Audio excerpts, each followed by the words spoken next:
camp is as important as school. It is a learning environment. It's not your traditional school environment, but the kids are still learning in a different fashion.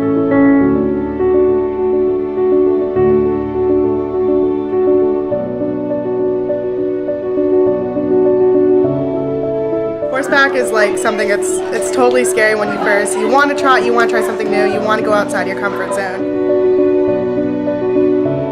And that really does help you, succeed and try new things that maybe you wouldn't normally do.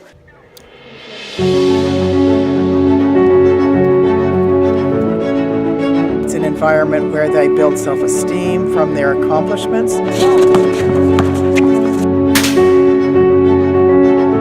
Go back to school knowing that they can do it. They may have to work hard, but they can do it and they can excel at their schoolwork.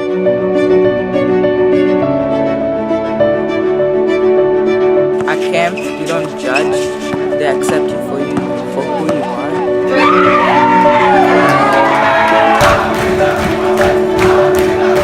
Oh, let's go, Ben! Let's go, Ben! Camp was a really consistent thing in my life, and I think my childhood didn't always have that consistency all the time. We were kind of doing all this different stuff, moving schools all the time, and so I think I was able to really have that rock in my life, which was camp.